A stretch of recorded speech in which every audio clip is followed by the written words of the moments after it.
appealing a judge's decision to stay the impaired driving case of a Saskatoon woman, what each side is arguing. More concerns over hallway medicine at a Saskatoon hospital, what one man says he experienced while receiving care.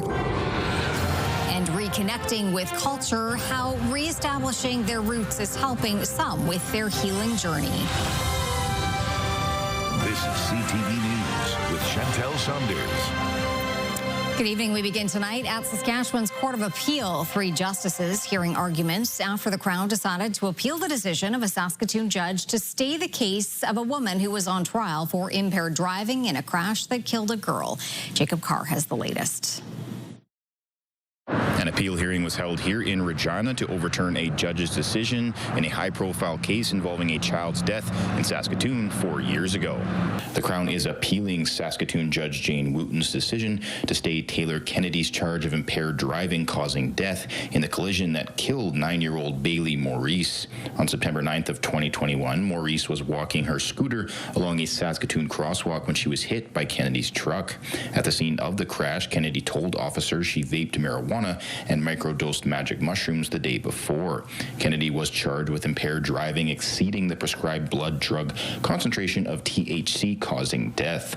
In December of 2024, a Saskatoon judge stayed the charge, ruling that she was not tried within a reasonable time. The Crown is asking the Court of Appeal to lift the stay and send the case back to Judge Wooten for a decision based on the evidence. In their arguments, the Crown cited instances such as the trial being derailed by minimal notice of a charter issue raised by the defense, which they claim complicated the case and gave prosecutors little time to gather evidence in response. Defense lawyer Thomas Hines compelled the court to dismiss the appeal, stating that Judge Wooten did not act in error and that, quote, this case simply took too long. After hearing arguments from the Crown and defense lawyer Thomas Hines, judgment on the matter was reserved by the court. The decision is expected to take a couple of months. Jacob Carr, CTV News, Regina. The Crown has now closed its case in a Saskatoon murder trial. Today, the accused aunt returned to the stand for a second day of questioning with her credibility under the microscope. CTV's Laura Woodward has that story. Andrew Rosenfeld's aunt, Robin Vermette, was back on the stand in her nephew's murder trial. Rosenfeld is accused of shooting and killing his girlfriend, 20-year-old Nikira Brown. She was found shot in the head on November 15, 2022, inside the apartment she shared with Rosenfeld and Vermette. The aunt testified she was in her bedroom with her cats when the gun was fired. The Crown pointed to inconsistencies between Vermette's testimony in court and a statement she gave to police just hours after the shooting. Vermette told court she was, quote, extremely doped up during that police interview. She testified she takes about 24 medications a day, including sleep aids. Court heard the couple got into an argument before Brown was shot. After being shown her police interview transcript, Vermette confirmed the fight was sparked by Snapchat, testifying Brown was upset about what she saw on Rosenfeld's account. The Crown's case is now closed, and the defense is expected to call its first witness on Thursday. Laura Woodward, CTV News, Saskatoon. A 45-year-old woman was sent to hospital after being hit by a vehicle in the Sutherland neighborhood this morning. Police say she was walking in the area of Central Avenue and 115th Street East at about 9:30 when she was struck. Traffic analysts were at the scene and drivers advised to avoid the area. The woman's injuries are considered serious but not life-threatening. Less than a week after approving a winter drop-in center, City Council was back to look at another one. As Keenan Sorokon reports, Council wasn't happy with the surprise ask from administration. City Council was back to approve a warm-up drop-in center here at the former STC bus depot downtown, and many were frustrated at the rushed request. I can't help but feel completely dismayed about this situation. The way we do this is the definition of insanity. We keep doing the same thing every year and expect a different result. Councillors found out an agreement with an organization fell through last week. The newly agreed-upon drop-in center on Avenue C won't be ready for at least a month. month. And with St. Mary's Shelter not accepting any women, the city was forced to act quickly to find a suitable spot. A shifting of services through the province, and they were not able to make it work. Businesses and nearby residents were told about the plan a day before the meeting. The city will need to spend $50,000 to $75,000 to get the building ready for 4 to 8 weeks of use, which includes basic necessities like water service and washroom trailers outside the building. No beds or other comforts will be provided. This is now the second location that's going to be run right beside an enhanced shelter. You know, it's last minute, but it is where we are. Electricians were on site preparing the building hours before the meeting began, leaving councillors to wonder what they were doing here. It's a done deal as far as I'm concerned. The work has started, the contract is signed. I feel like I don't even need to be here in this room. This is a waste of my time being in a special council meeting. With the site approved, council put a hard spending cap of $75,000. A dime more needs council approval. And beyond council frustration, there was a clear desire to avoid being in this situation again this time next year. If I vote against it, I'm the heartless person who wants women to die. If I vote for it, I'm fulfilling this insanity that we keep doing every year. Keenan Sorakan, CTV News, Saskatoon.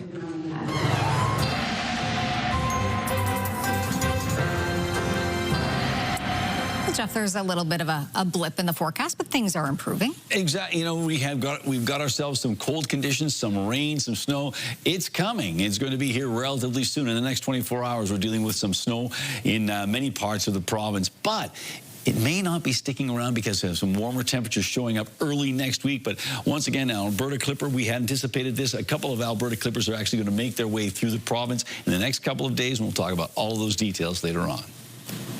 A Saskatoon family is calling for changes in health care after they say a recent trip to Royal University Hospital left their loved one traumatized. CTV's Stacey Hine on his experience.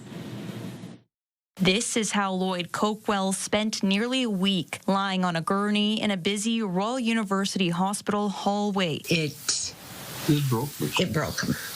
The 74-year-old went to RUH last month for an inner ear infection. He says he spent 6 days in the hallway before being moved into a room. During that time, he was across from constantly opening doors and surrounded by noise. It wasn't even a quiet hallway. If you've been in the hospital and you know the sound of the gurneys and the carts going by non-stop, this is what you get 24/7. Coquell says there was no privacy, with hundreds of people passing by each day. His family says that puts him at risk, since his blood cancer weakens his immune system. And Coquell isn't alone. More patients have been speaking out about hallway care in recent months. We want to make sure patients are getting treatment in appropriate spaces, and some of the stories, quite frankly, are just not acceptable. Health Minister Jeremy Cockrell says work is underway to improve patient flow and expand capacity, with 109 new acute care beds at Saskatoon City Hospital over the coming year. In a statement, the Saskatchewan Health Authority said it acknowledges capacity pressures and said it regrets the difficult experience for the Coquells, adding it welcomes the chance to meet with them. We just want people to know that, no, this doesn't work. The Coquells say they have written to the government and the SHA urging change, so no other family has to go through the same experience. Stacey Hine, CTV News, Saskatoon. The Saskatchewan government is holding off criticizing the new federal budget. The finance minister says while he would have preferred a smaller deficit, he says it's understandable given the circumstances. As Wayne Mantika reports, the province is now waiting for details on how infrastructure programs will work. The new federal budget has a large $78 billion deficit, but Saskatchewan isn't being overly critical. But first blush, large deficit, obviously be concerning, but understandable. We're in a situation in the world today where economic headwinds are affecting revenues, I think, of all jurisdictions. The 406-page document promises to downsize government through a reduction in the civil service. There are also plans for nation-building infrastructure projects. Saskatchewan is waiting to learn what that might mean for the province. Happy to see see that infrastructure program. Again, trying to get some details on that. Was a very high-level announcement. We want to see how they envision it. We had announced previously that if they do an infrastructure program, we'd be in for our third. Saskatchewan communities are preparing a wish list. Well, as we know, the Downtown Event and Entertainment District will happen one day, and we are hoping that will be a joint initiative with other orders of government. And it's unclear at this point if or how our project could fit into that. So we'll be listening carefully to those details. The NDP opposition sees potential. This is a potential game changer. There's a lot of opportunities, a lot of talk about investing in the things that we've been calling for, going back months now, that critical trade-enabling infrastructure, those pipelines, those power lines, those rail lines. The province expects to have a better understanding of the budget after being briefed by federal officials. Those talks are currently underway. Wayne Mantika, CTV News, Regina. Cybersecurity was front and center as leaders from across the province gathered in Regina today. As Damien Smith reports, many say ensuring people are safely connected outside city centres should be a priority.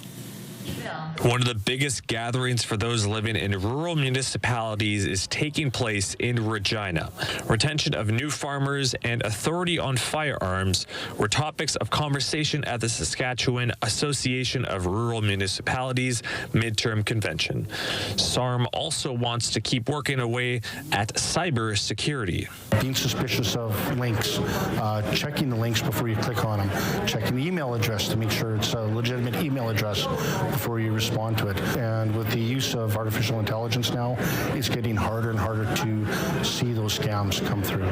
This year, RMs have lost $775,000 through cybersecurity fraud schemes, most notably the town of White City and the RM of Edenwold, which lost a combined $697,000 after a fraudster posed as a wastewater authority.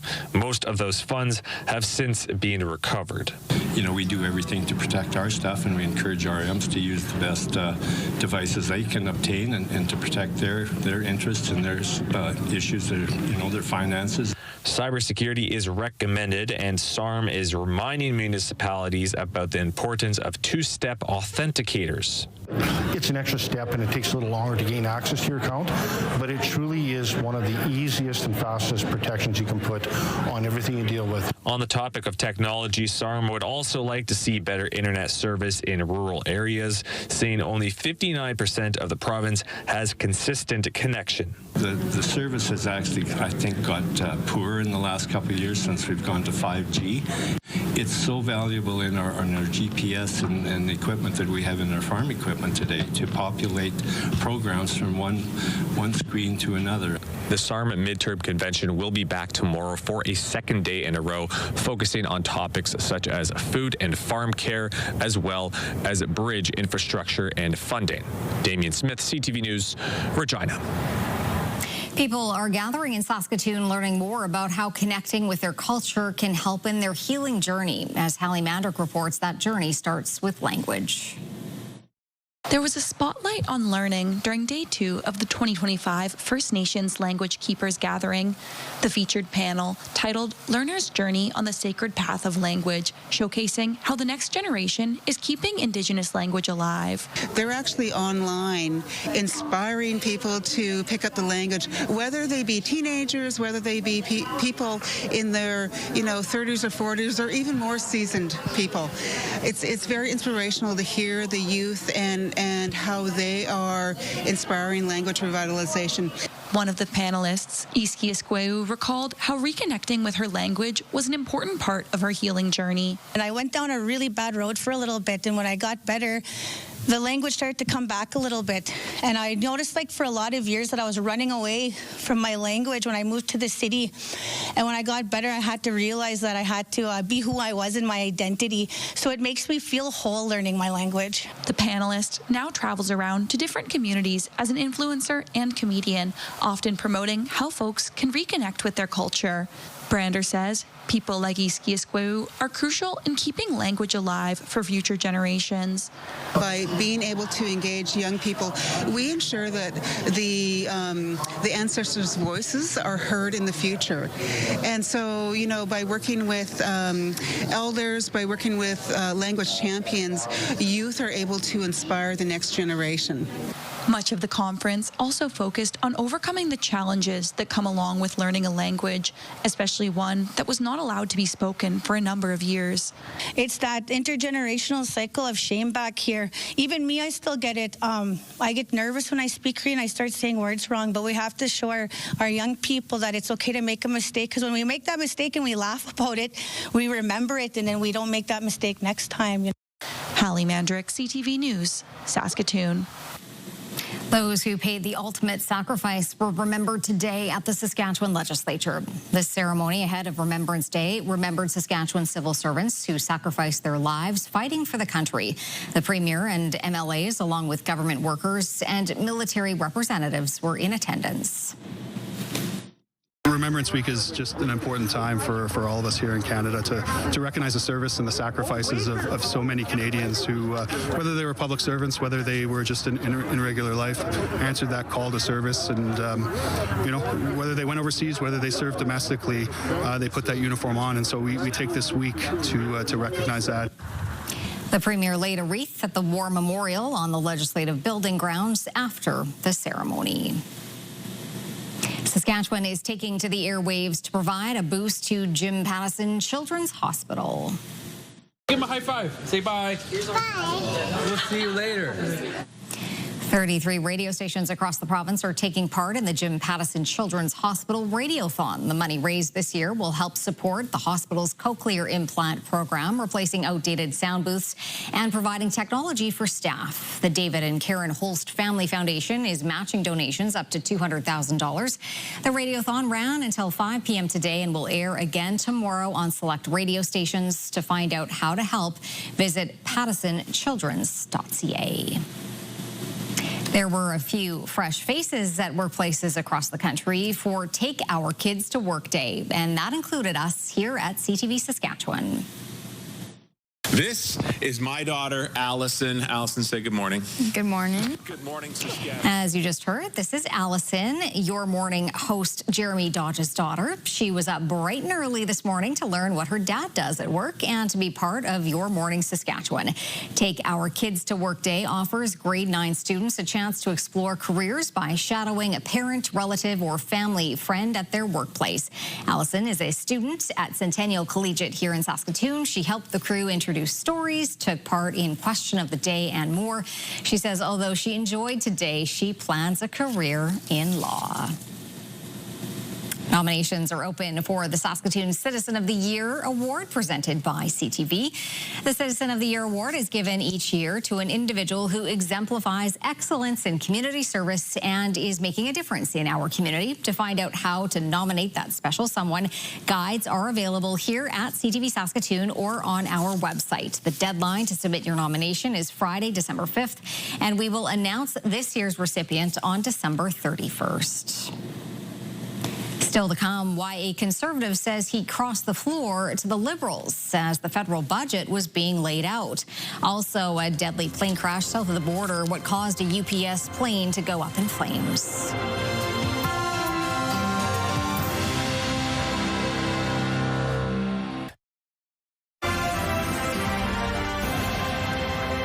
You're watching CTV News Live from downtown Saskatoon. Thanks for staying with us tonight. One day after the finance minister unveiled the Liberals' budget in the House of Commons, opinions on whether it's good for Canadians are mixed. CTV's Abigail Beeman has more on Ottawa's plan for long-term economic growth. At an Ottawa light rail yard the morning after the budget, the Prime Minister highlighted its $51 billion Build Communities Strong local infrastructure fund.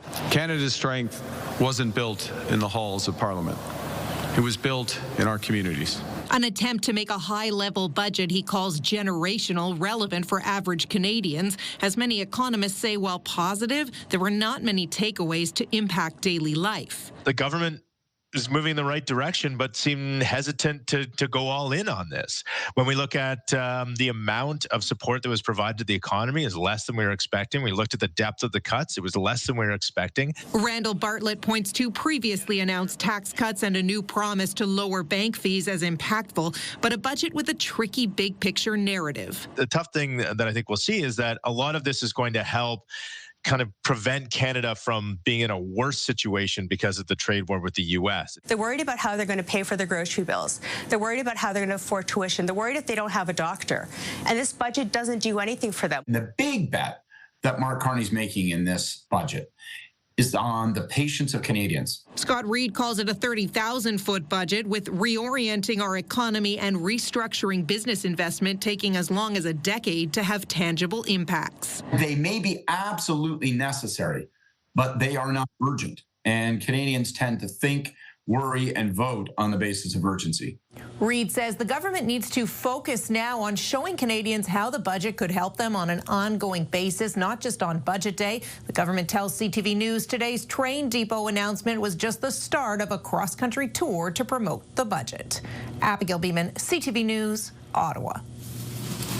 As Canadians try to understand what the budget means to them, those on Parliament Hill are trying to make sense of a dramatic move that almost overshadowed the budget itself. Mike Lecouture on the Conservative MP who crossed the floor to join the Liberals. A clearly content Chris D'Entremont welcomed by a lively Liberal caucus. The Nova Scotia MP says his decision to cross over came down to serving his constituents and issues with Pierre Poilievre. Over the last number of months, I wasn't feeling that I was aligned with the ideals of what the Leader of the Opposition had been talking about. I'm honored. The newest Liberal accompanied the Prime Minister to his post-budget press conference, where Mark Carney had this message for all parliamentarians. Wherever they're sitting in the House. This is a time where we need to act as a country, be as unified as possible. D'Entremont's former caucus colleagues questioned his move, given his record. 6 months ago, he ran on an affordability agenda. He ran to lower deficits. He ran on a stronger economy, a pro-growth agenda, and he's turned his back on that. But the former Conservative says others in that caucus are also mulling over a move. I would suggest that there probably are those that are in the same boat, but I will let them tell their stories if that time comes. Attempting to quell recent rumors that she is crossing the floor, Conservative Dominique Vienne released a video reaffirming her commitment to the party. But if others do go, some pollsters predict problems for Pierre Poilievre. It is a rare thing for a member of Parliament to cross the floor, especially one in an environment as polarized as Canada is today, and I think that suggests it would be a signal that Mr. Poilievre has a real challenge in keeping the party together. The Liberals wouldn't say if they're actively recruiting other MPs to join the government caucus, but when asked about it, Foreign Affairs Minister Anita Anand said, the more the merrier. Mike Lecouture, CTV News, Ottawa. The U.S. Supreme Court is hearing a case with major implications for Canada. At issue is whether President Donald Trump's sweeping emergency tariffs are legal. The president slapped tariffs on more than 90 nations, including Canada, by declaring a national economic emergency. The justices heard arguments on whether Trump's use of the 1977 law to impose sweeping tariffs without congressional approval is legal. Trump's tariffs have cost Canada billions of dollars, resulting in strained relations. The court is expected to rule on this within weeks or months. Meanwhile, major automakers are urging the Trump administration to extend the North American free trade deal. General Motors, Tesla, Toyota, and Ford say the deal plays a key role in supporting jobs and supply chains across the industry. The comments were made ahead of the 2026 formal review of the United States-Mexico-Canada agreement. A group representing the Detroit 3 automakers said the agreement enables automakers operating in the U.S. to compete globally. 9 people are dead after a UPS plane crashed in Kentucky last night, and authorities say that number could rise. The plane was departing for Honolulu from Louisville's airport. The aircraft briefly lifted off the ground before crashing and going up in flames. The plane was a freight transport aircraft from 1991. The FAA says the National Transportation Safety Board is leading the investigation.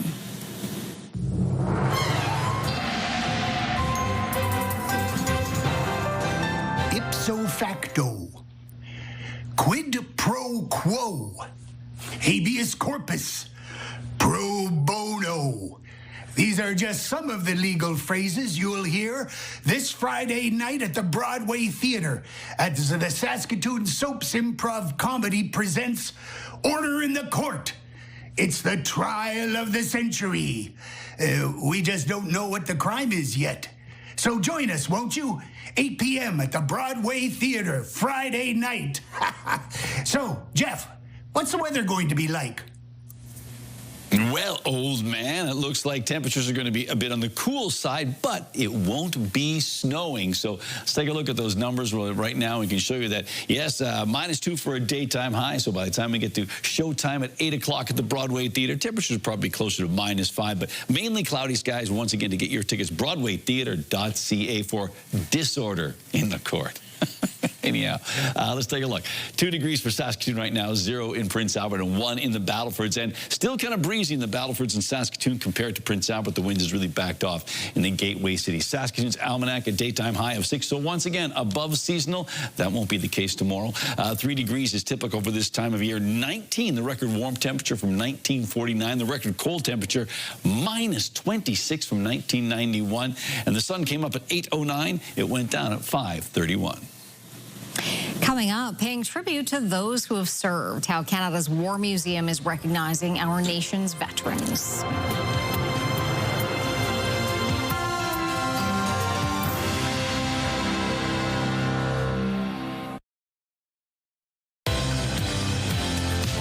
The countdown to kickoff is on. Thursday on Your Morning, we are teeing up this weekend's Hardy Cup final with the Regina Rams and the Saskatchewan Huskies.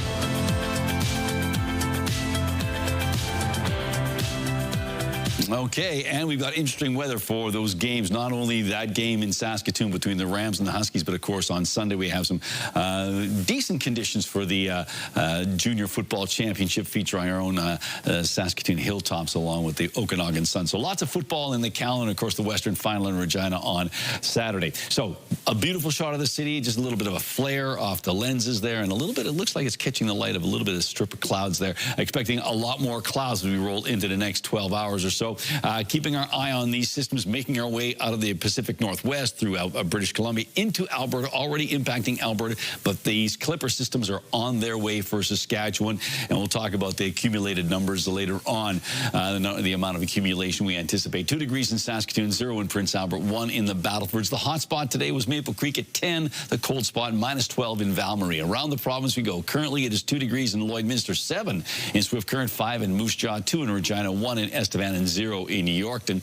In central Saskatchewan, temperatures ranging from -3 degrees in Spiritwood and Hudson Bay up to 5. That's in Kindersley. We do have 1 degree in Meadow Lake and in Wynyard. A number of places in and around that 1 or 2 degree mark. Up north, temperatures really do drop off, though. Look at that. Stony Rapids, -13, -11 in Collins Bay, but it jumps up to -1 in Buffalo Narrows, -4 in Key Lake and La Ronge, -2 in South End and Sandy Bay. Island Falls down south. No double-digit temperatures on either side of the 0 degree mark, but 8 right now in Maple Creek, 6 in Leader, 4 in East End, 6 as well in Coronach, 1 in Carlisle, -3 in Broadview, and 0 in Melville.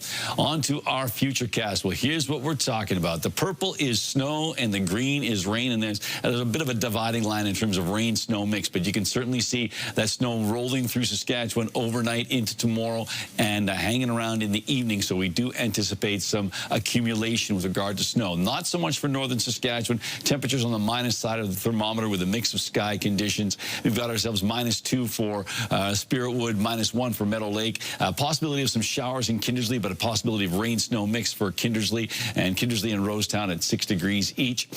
13 on the plus side, but a windy day in Maple Creek, but rain expected to be in Leader at 9. A rain-snow mix for Outlook in 7. 11 degrees in Swift Current, but wind will be the dominant feature. Expecting accumulations of snow in Yorkton with a high of 2 degrees, but then rain rain will be the big deal of the day in Regina, Moose Jaw, Estevan, and not surprising with temperatures hovering around 12 degrees. -1 for Melfort, 3 in Watrous, 1 in Humboldt, and 1 in Hudson Bay. Humboldt and Hudson Bay expecting snow, a rain-snow mix for Watrous, and expecting snow in Melfort as well. Here we go with the Battlefords. Flurries showing up overnight, 0 degrees tomorrow, about 2 to 4 centimeters of snow when all is said and done. 1 degree for a high, so it's still just around seasonal. Then cooling off for Friday and Saturday to -4, but bouncing back onto the plus side of the thermometer. Starting on Sunday, 1 degree, 9 on Monday, and Remembrance Day, 6 degrees with mainly cloudy skies.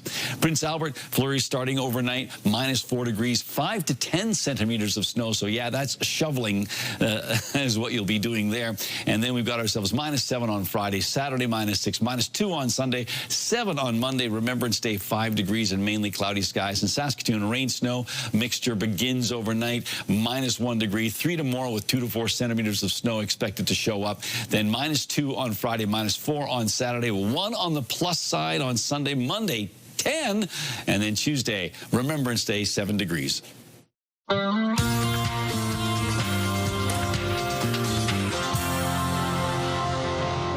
honey, I sure would hate to have breakfast with you every morning of my life. Tributes are pouring in for 3-time Oscar nominee Diane Ladd. Her death in California was announced on Monday. Ladd had a long career on stage and television before her Oscar-nominated role in Alice Doesn't Live Here Anymore. She earned another Best Supporting Actress nomination for Wild at Heart in 1990, and a year later, Ladd and Laura Dern became the only mother-daughter duo to receive Oscar nominations for the same film, Ramblin' Rose. Diane Ladd was 89. Children's author Robert Munch will be donating his personal archives to the Guelph Public Library. Representatives for the library say the collection will include original drafts of his stories, notes from publishers, letters from fans, photographs, and over 75 published picture books from his 40-year career. The collection will be added to the library's archive at its new central location, which is set to open in 2027. In 2021, Munch announced he had been diagnosed with dementia. In September of this year, in a New York Times profile, he also detailed his decision to apply for a medical assistance in dying.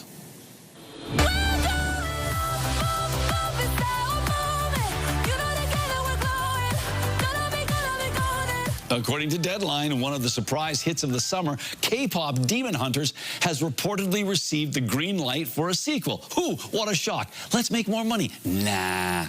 The animated musical movie tells the story of a trio of pop idols who fight supernatural demons by night. K-pop Demon Hunters has become the most watched original movie on Netflix ever. It's also claimed #1s at the box office and on the music charts. It was created and co-directed by Canadian Maggie Kang. I know you can't wait. Can't wait. It'll be a couple of years yet, though. For now, anticipation. You can entertain us with Pick of the Day. How about that? We'll try that. You know, these are all very moony. So we're going to start off with this one. This one comes to us, first of all, from Sandra Dancy up in the Star City, Melfort area. So she sent us 2, one last night and one tonight. First one, an early evening photo of Millie the Moose. She was modeling under the almost full moon Tuesday night, just south of Star City. And then, hi again, Jeff. This is the same moon this morning. Not sure if the detail is fine enough to give in the lighting, but it works. It's the follow-up to the moose picture I sent last night, taken in the same neighborhood south of Star City. That looks sort of Star Wars-y, I think. There you go. All right, so thank you, Sandra. Our next one comes to us from our CTV alumnus and skywatcher, Doug Podolick. Hi, Jeff. This is a shot of the full Beaver supermoon taken on November 4th, the biggest supermoon of 2025. A supermoon occurs when the moon is at its closest point to its orbit to the Earth. Supermoons are about 14% larger and 30% brighter than usual. Why, thank you, Professor Podolick. We'd appreciate the extra details. And finally, from Anna Semitic, and this one I love. I just feel like a Q-tip. I love that shot. She just tells us the picture was taken November 3rd in Denholm. So I love the juxtaposition of the moon and the power pole there, light pole. So thank you, Anna. And if you'd like to share an image with us, you can do so by sending it to cfqcnews@ctv.ca. Please put Pick of the Day in the subject line, or you can scan the QR code and get those pictures straight to us. Still to come on CTV News, Canadians pay their respects. The touching tributes being put forward ahead of Remembrance Day.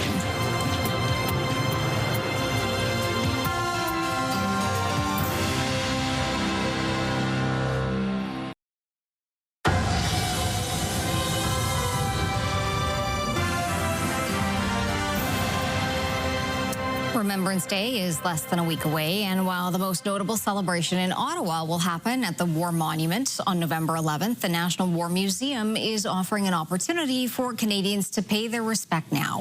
Sean Varden reports. It's an annual tradition marking the beginning of Veterans Week.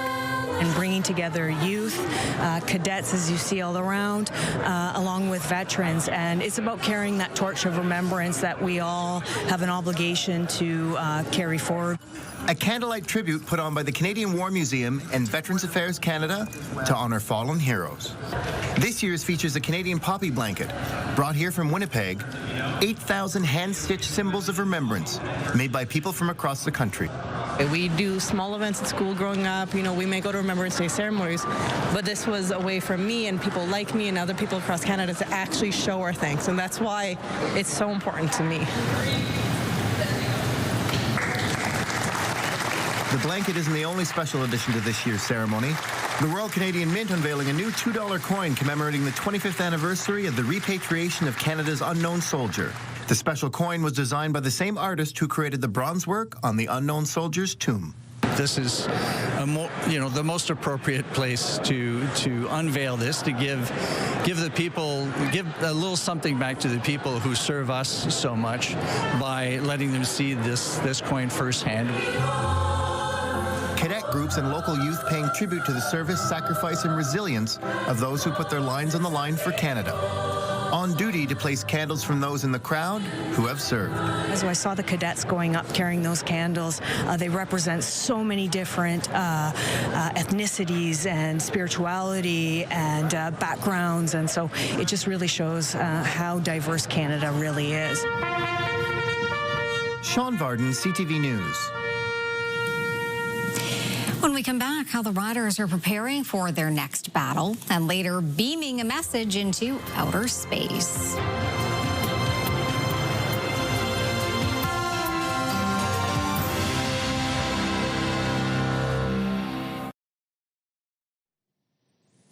All right, welcome back. Time for the rural forecast. And just as we had anticipated, just as advertised, we are looking at widespread snowfall. Now, how much will show up? Well, the bullseye is essentially along the Yellowhead Highway. North of it, mostly snow. South of it, we're dealing with more of a rain-snow mix. But as you can see, Meadow Lake, -1 degree with snow. Spiritwood, -2.0 in Lloydminster. But we get to Kindersley where it warms up, and so it's going to be a rain event outlook, even though it's 7 degrees, a rain-snow mix, so probably rain changing to snow later in the day. Hudson Bay, snow and 1 degree. We were expecting 1 degree in Wynyard as well with snowy conditions. But down south, wind will be a big deal for Maple Creek, East End, Cypress Hills, Rockland, Cornack, so places along the international border. That will be the big thing. But look at those temperatures, double digit. And as we make our way towards the eastern side of the province, temperatures do drop off a little bit. But you can certainly see rain, snow mix. Kenora anticipating some snow and just 1 degree. Lumsden 11 and rain. So yes, we have a mix of conditions for Saskatchewan as we roll into Thursday, and that includes Hague. And before I tell you about the numbers, just want to remind you that Hague will be having their first ever Christmas tree lighting event on December the 13th. That's taking place in downtown between 6 and 8, and there's going to be horse and wagon rides, specialty coffee served by Daily Delights, the new coffee shop in town, and so some great things going on in Hague. And Hague is going to be hitting 1 degree with a rain-snow mix tomorrow, about 2 to 4 centimeters of snow, a bit of a breeze there, winds out of the northwest 20, and Hague is where internet plans of up to 1 gig are available from SaskTel.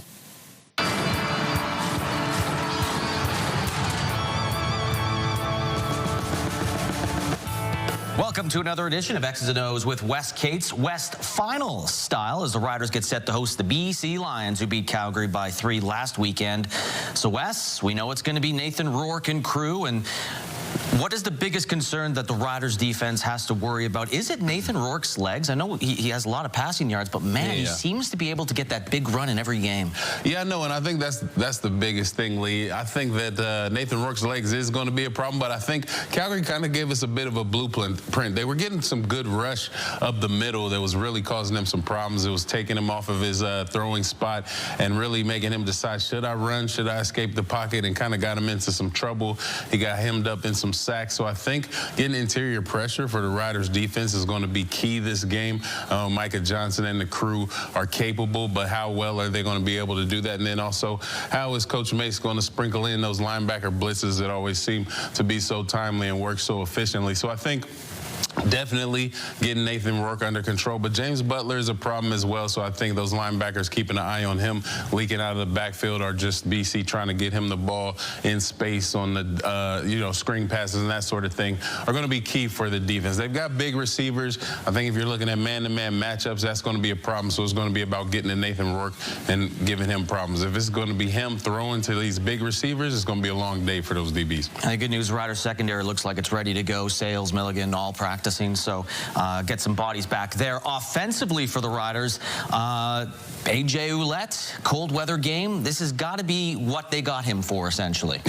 Exactly. I mean, and the run game for the Riders has been working well. I think the key on the offensive side of the ball is get that run game going, run at Matthew Betts. Matthew Betts has been a terror for the CFL coming off that edge. He's bigger, quicker, and faster than you would expect a guy of his stature. So he's been causing offenses a lot of problems. So I think just running at him, getting him tired, maybe, running some games to kind of make him kind of wonder, get him kind of in the spin cycle with a little bit of run pass option, that sort of thing will definitely bode well for the Riders offense. Obviously, plenty of receivers.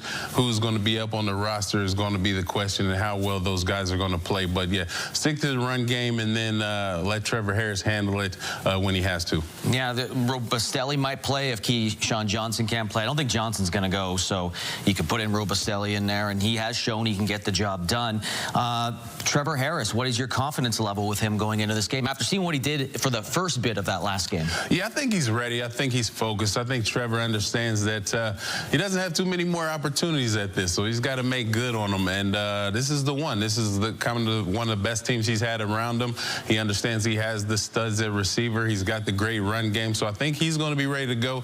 He's going to make some good decisions. I just hope he's not trying to force it, take it too much in his own hands, and just kind of lets the game come to him. That's going to be the biggest thing for Trevor. I know he's ready. I just think the only thing I'm worried about, like I said, is just him wanting to kind of shoulder everything himself.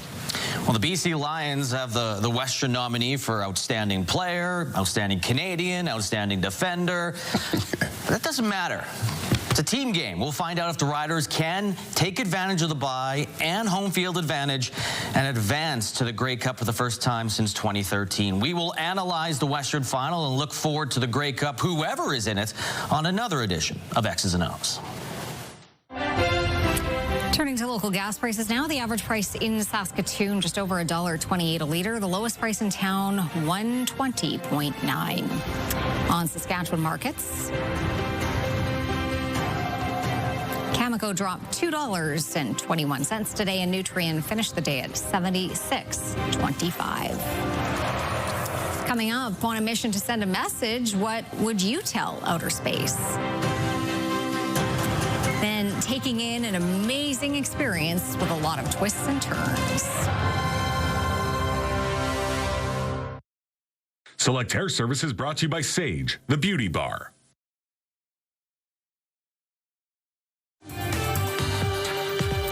We've got another great night of entertainment coming up right here tonight on CTV, starting at 7 with The Floor. Well, if you've ever wanted to send a message to space, this could be your chance.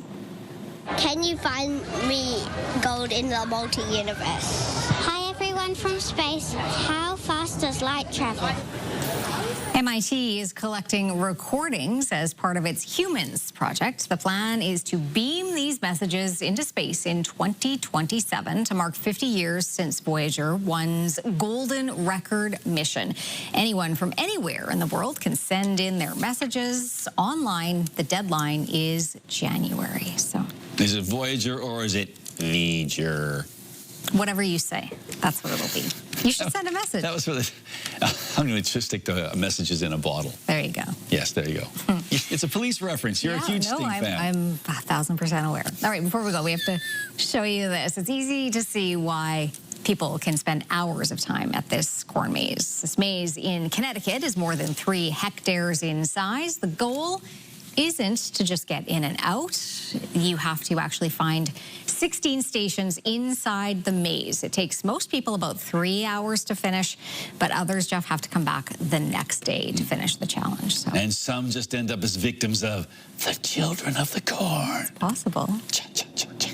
I'm sure there's people lost inside as well. I'm sure there are, exactly. It's a maze of maze. Amazing. Carry on. Hey, you jumped in on that. Anyhow, that's that. We're done. We didn't rehearse the lines. Really? Yeah. Really? We usually do? No, not with you. Thanks for watching.